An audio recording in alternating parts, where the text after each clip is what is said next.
Matapos aprubahan sa Kongreso, sinang-ayunan na rin ng Senado ang panukalang pagkakaloob ng supplemental budget sa Pangulo para tumugon sa rehabilitasyon ng mga nasalantang lugar. Para sa detalye, balitaan mo kami, Bianca Piedad.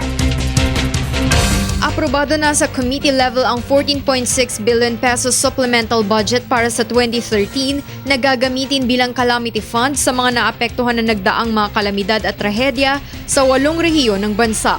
Ayon kay Senate President Franklin Drilon, malaki ang maitutulong na nasabing pondo panusto sa rehabilitasyon ng mga nasira ng bagyo, lindol at sagupaan sa katimugan ng bansa. In-approve na natin ng 14.6 billion sa Finance Committee.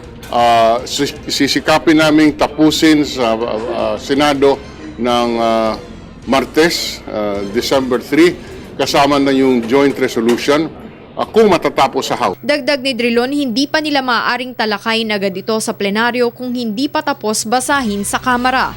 Magkakaroon aniya ng informal meeting sina Senate Finance Committee Chair Francis Escudero at House Committee on Finance Chair Isidro Ungab upang pagtugmain na ang ipapasa ng magkabilang kapulungan at hindi na mga ilangan ng bicameral conference. Sinang-ayunan naman ni Drilon at Escudero na malaya na mula sa restriksyon ng Korte Suprema ang 14.6 billion peso pork barrel allocations ng mga mambabatas at maaari nang gamitin sa ibang layunin maliban sa Priority Development Fund o PDAF. Kasabay ng pagpasa ng 14.6 billion calamity fund, pinahintulutan na din ang mungkahi na gamitin ito hanggang December 31 ng susunod na taon. If you look at the experience of Aceh, Haiti, Japan, this whole process of rehabilitation and reconstruction will take years to undertake. So therefore, I think by the time that we are able to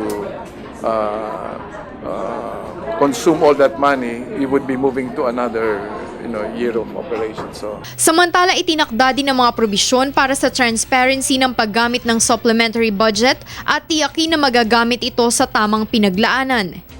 Number 1, reportorial requirements sa parte ng DBM, ng agency na mag-i-implement ng pondo sa pamamagitan ng pag-post sa website nila. Number 2, report sa Kongreso at sa COA. Number 3, provision na isa sa ilalim yan sa Section 35 ng Revised Administrative Code kung saan kailangan ibigay nila yung specific utilization at programs ng item. Inihayag naman ni Presidential Communications Operations Office Secretary Erminio Coloma Jr. na handa ang Pangulo na sertipikahan bilang urgent ang panukalang supplementary budget legislatura.